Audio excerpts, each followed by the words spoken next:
कितीही संकटे तरी जोपासले तू सत्व सर्वस्व पुनही ना हरवले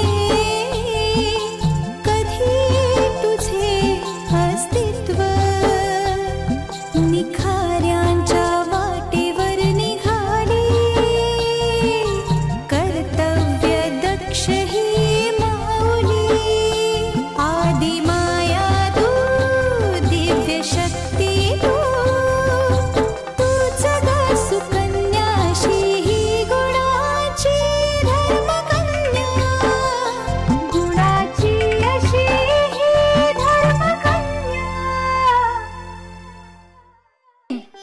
ना माझ्या दूरदृष्टीवर विश्वास बसला असेल, खात्री वाटत असेल तर आणखीन एक महत्त्वाची गोष्ट सुचवू? सुचव ना. तू वैभवशी लग्न कर.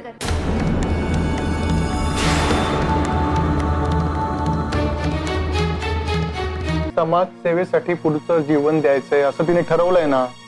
हो अरे, पण वर्षाचे 365 दिवस, दिवसाचे 24 तास समाजसेवा करणार आहे का ती? अरे, जेव्हा मोकळा वेळ असेल त्यावेळेस कधी ना कधी तर तिला वाटेलच ना की आपलं असं कोणीतरी असावं. मी वेडा नाहीये, पण कागदोपत्री मी वेडा आहे आणि ते तूच ठरवलायस. एक वेडा वेड्याच्या भरात खून सुद्धा करू शकतो, लक्षात ठेव. तुम्ही किती चांगलं ओळखता रे एकमेकांना. टचूड, आमच्यातलं हे नातं असंच राहावं. आमच्यात कधी अविश्वासाचं नातं निर्माण होऊ नये हीच परमेश्वराकडे प्रार्थना. मला नाही वाटत हा असं कधी होईल. उलट तुम्ही एकमेकांच्या अधिक जवळ याल असं वाटतं मला. म्हणजे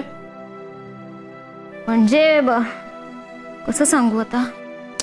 जो विचार मनात आणून हे वाक्य इतक्या कॉन्फिडेंटली डिलिव्हर केलंयस ना, तो विचार मांडून मोकळी हो. सिंपल. म्हणजे कसं आहे, अरुणच्या वेळी तू आरतीच्या पाठी भक्कम उभा होतास.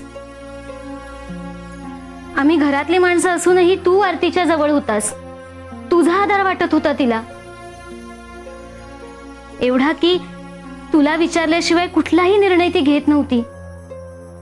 खरंय ना?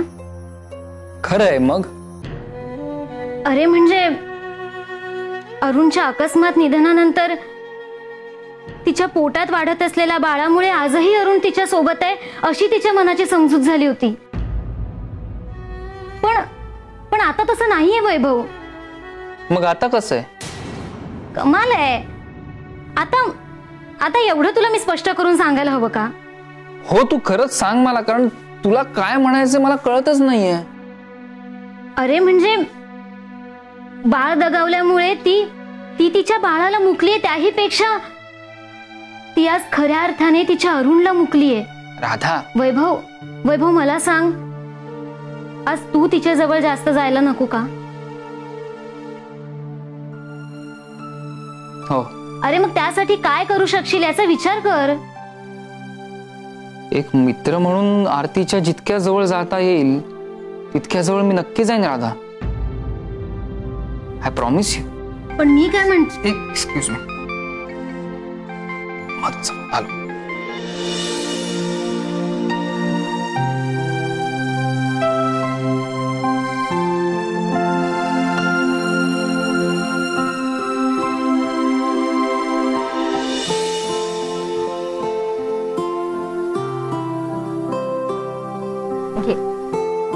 कशाला त्रास घेतला तुम्ही? अगं, फक्त चहाच आणलाय, बासुंदी नाही आणली करून.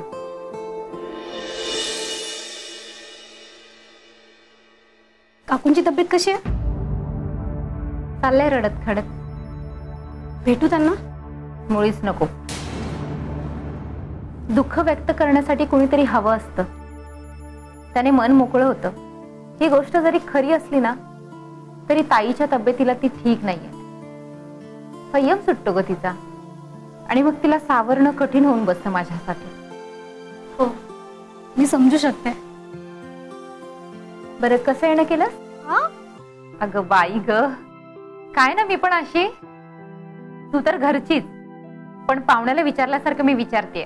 हो मावशी, मी आनंदाची बातमी घेऊन आली आहे. आनंदाची बातमी? हो, मी तुम्हाला म्हंटल होतं ना मी गौरीसाठी स्थळ पाहते. सुमन? हो मावशी, मी गौरीसाठी स्थळ आणलंय. संजीवन पेटे यांच्याच ऑफिसमध्ये काम करतो. एक मिनिट.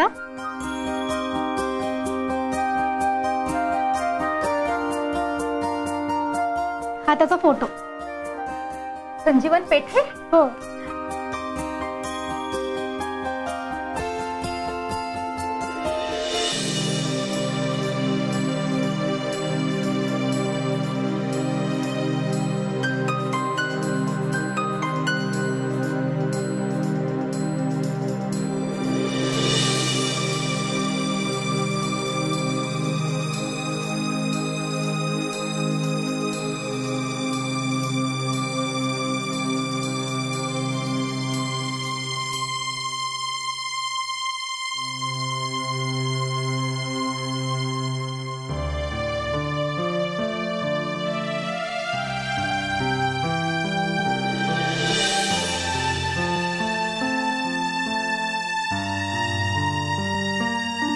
तू रागवलेस माझ्यावर? अगं नाही ग, मी कधीच कुणावर रागवत नाही. ऍक्च्युली तू जे मला सजेस्ट केलंय त्याच्यावर हसावं की रडावं हेच कळत नाही. म्हणजे तुला हे असं सगळं का वाटावं याचा विचार करताना मला एकच उत्तर मिळालं. मी तरुण आहे, आत्ता एकटी पडले, उभं आयुष्य आहे माझ्या समोर. मला कुणाची तरी सोबत हवी ना, बरोबर? अगं पण तू हे कसं विसरलीस? तुझा दादाच माझ्यासाठी सर्वस्व होता.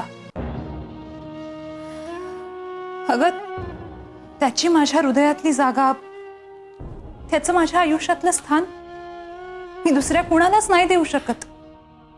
तसा विचार सुद्धा करणं मला पाप वाटतं. अगं अगं पण वैभवने त्याच्या हृदयात तुला स्थान दिलं असेल तर? राधा, हे अति होते आता. अगं अति होत नाहीये, म्हणजे शक्यता नाकारता येत नाही ना. अगं तुझ्या हृदयात जरी त्याला स्थान नसलं तरी त्याच्या हृदयात तुला स्थान असू शकतं ना.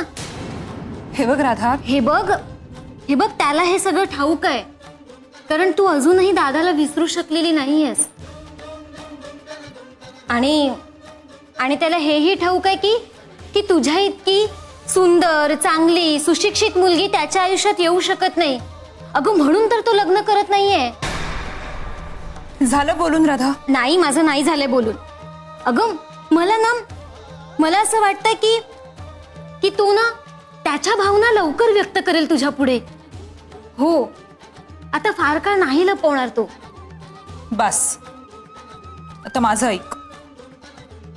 तुला जे काही वाटतंय ना ते कधीच घडणार नाही. आणि जर का असं झालं कधी तर तो आमच्या निखळ मैत्रीचा शेवटचा दिवस असेल.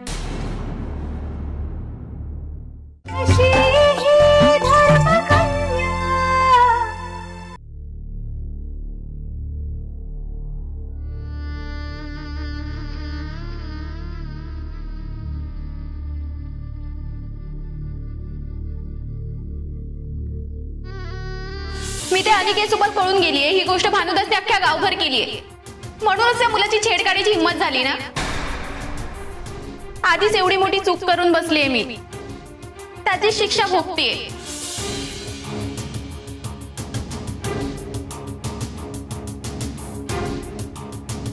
काय ग गौरी, फोनवर तू मला असं म्हणालीस तू काहीतरी ठरवलंस, ते काय?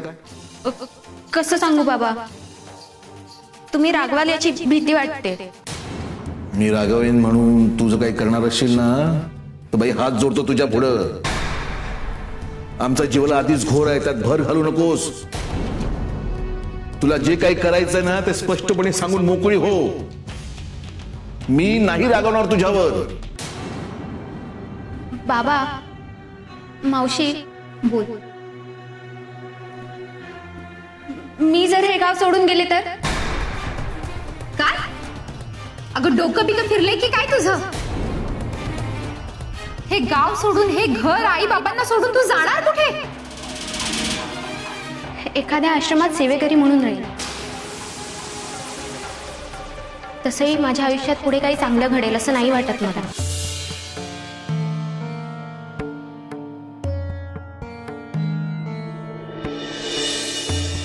भाऊजी, कसला विचार करताय?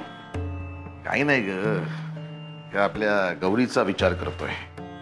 अरे हो, ते आश्रमात जाऊन सेवेकरी म्हणून राहण्याचं खूळ डोक्यातून काढून टाकलं का तिने? नाही नाही, त्याविषयी परत ती काहीच बोलली नाही. तिच्या ह्या स्वभावाची ना भीती वाटते मला. कधी कोणाला काही सांगायचं नाही, कोणाला काही बोलायचं नाही, पण मनाला येईल तेच करायचं आणि मग पश्चाताप झाला की रडत बसायचं. नाही भाऊजी, यावेळी तसं काहीही होणार नाही. तू गौरीची खात्री देतेस मला खात्री? हो, त्याला कारणही तसंच आहे. कुठलं कारण? सुमनने आपल्या गौरीसाठी एक स्थळ आणलंय. काय? हो, संजीवन पेठे नाव आहे त्या मुलाचं. सुमनच्या नवऱ्याच्या ऑफिसमध्ये तो कामाला आहे. गौरीचा फोटो पाहता क्षणी त्याने गौरीला पसंत केलं असं सुमनने सांगितलं. नाही, त्याचं मला काय आश्चर्य वाटत नाही. माझी गौरी तशी दिसायला खूप देखणी आहे. तिला बघून नापसंत करण्याचा प्रश्नच येत नाही. तिला नापसंत करण्याचा मुद्दा तेव्हा पुढे येईल जेव्हा... भाऊजी, सगळे मुद्दे निकाली निघालेत. म्हणजे? भूतकाळात गौरीच्या हातून जी चूक घडून गेले ना, त्याची सगळी माहिती सुमनच्या नवऱ्याने संजीवनला दिली. मग तरीही तो लग्नाला तयार झालाय? हो. कमाल आहे. बरं, मुलाला काही व्यंग किंवा... छे भाऊजी, तसं काहीही नाही. मुलगा अगदी निरोगी आणि निर्व्यसनी आहे. मग तरीही? हो, स्वतःवर ओढवलेली परिस्थिती समोरच्या व्यक्तीवर ओढवलेली पाहिली ना की माणसं समजूतदारपणा दाखवतात. हे बघ, तुला जे काही बोलायचं ना ते स्पष्ट बोल. उगाच उत्सुकता ताणू नकोस. भाऊजी, त्या संजीवनला एक बहीण आहे आणि आपली गौरी ज्या परिस्थितीतून गेले ना, तीही त्या परिस्थितीतून गेलेली आहे. त्यामुळे तो गौरीच्या मनाची अवस्था समजून घेऊ शकला आणि मोठ्या मनाने आपल्या गौरीशी लग्न करायला तयार झाला. पण हे सगळं खरं आहे ना? खरंच. सुमन काय खोटं बोलेल? बरं, गौरीला हे सगळं ठाऊक आहे? अहो, तुम्हाला न सांगता तिच्या लग्नाच्या स्थळाची गोष्ट मी तिला कसं सांगेन? ते कर्तव्य तुमचे आहे भाऊजी. संजीवन दिसायला देखणं आहे आणि पगारही चांगला आहे. सुमन त्याचा फोटो ठेवून गेले आणि ते... हो, पण आता पण परंतु काही नको भाऊजी. चांगलं स्थळ चालून आलंय गौरीला. आता गौरीला उजवून टाकूया. राधाचं लग्न होण्याआधी? भाऊजी? हो, पण राधा आधीच रखडलेली. त्यात गौरीचं लग्न आपण आधीच केलं तर सगळं संपलंच ग. पण भाऊजी... नाही, मी काय म्हणतो, आपण गौरी आणि संजीवनचा साखरपुडा आटपून घेऊया. आपण संजीवनला सांगूया की लग्नासाठी थोडं थांब म्हणून. तू म्हणालीस ना की संजीवन समजूतदार आहे म्हणून. तो आपली अडचण समजून घेईल. बघा, तुम्हाला जे योग्य वाटतंय तो निर्णय तुम्ही घ्या. मी काय बोलणार. मी संजीवनचा फोटो आणते.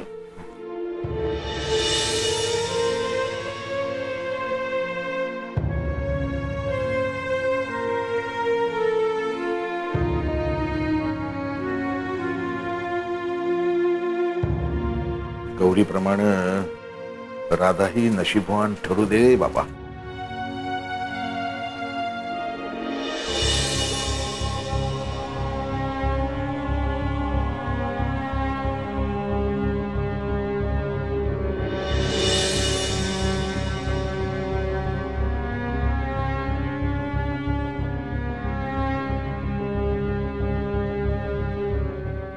वैभव, वैभव,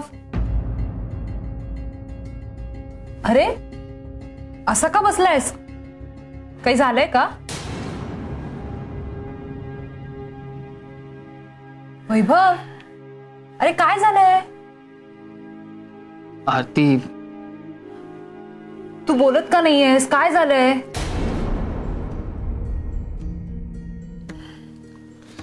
हे बघ आरती, बऱ्याच वेळेस असं होतं ना की आपल्याकडे बोलायला काहीच नसतं, किंवा बऱ्याच वेळेस असंही होतं की आपल्याला खूप काहीतरी बोलायचं असतं पण कुठून सुरुवात करावी हेच कळत नाही.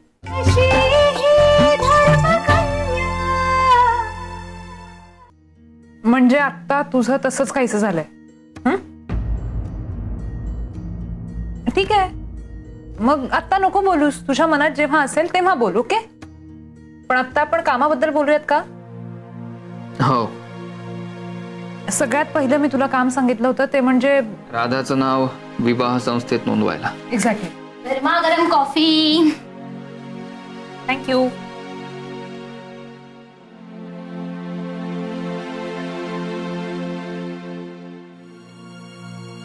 कशी झाली कॉफी? म्हणजे जमली आहे ना मला? अगं तू कॉफी छानच करतेस. ए तुम्ही बोलत बसा, मी जर आज जाते. राधा, हा, आम्ही तुझ्याच बद्दल बोलत होतो. थांब ना इथे. माझ्याबद्दल? हो, आरतीने तुझं नाव विवाह संस्थेत नोंदवायला सांगितलं होतं आणि मी ते नोंदवलं नाहीये. बिझी होतास का तू? ठीक आहे, आज जर वेळ असेल तुला तर आज जाऊन ये. नाहीतर एक काम करू का, मीच जाऊन येऊ? नाही. अरे हे बघ वैभव, मी आता ठीक आहे, मी बाहेर जाऊ शकते. आणि अगदीच काही वाटलं तर राधाला बरोबर घेऊन जाईन ना. नाही. मग तू जातोयस का? नाही, मीही नाही जाणार आहे. अरे हे बघ वैभव, राधाचं लग्न लवकरात लवकर व्हायला हवंय. मी तसा शब्द दिलाय. माहितीये मला, तुझा शब्द पडू देईन असं वाटतं का तुला? तू स्वतः जात नाहीयेस, तू मला सुद्धा जाऊ देत नाहीयेस. आता काय तिने जाणं अपेक्षित आहे का तुला? नाही. वैभव, मला काहीच कळत नाहीये, काय झालंय नक्की? वैभव. राधा, एक विचारू? हो विचार ना. अरे मी तुला कुठलीही मदत करायला तयार आहे, विचार. राधा, माझ्याशी लग्न करशील?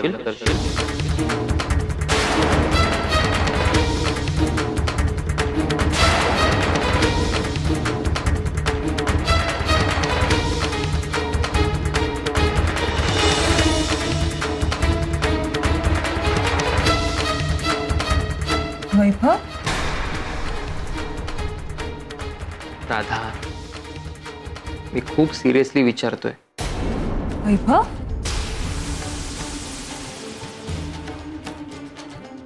हे बघ राधा, मला मान्य की तुला असा लगेच निर्णय घेता येणार नाही.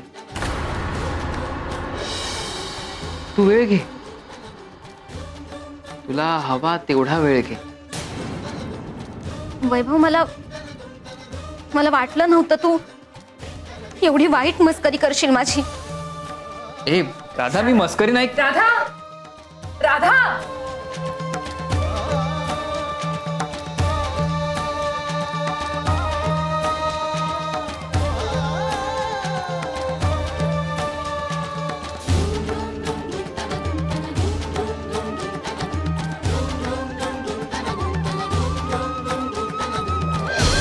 झाल्या तिन्ही साजा करून श्रृंगार साजा, वाट पाहते मी ग येणार साजण माझा. अरे देवा, रेवतीनं सांगितलं होतं लावणी म्हणायची नाही. चुकलं माझं देवा. देवा, काहीतरी अभंग म्हणूया. कुठला अभंग म्हणू? देवाचा, हा पांडुरंगाचा. फिरत्या चाका वरती देशी मातीला आकार, विठ्ठला तू वेडा कुंभार.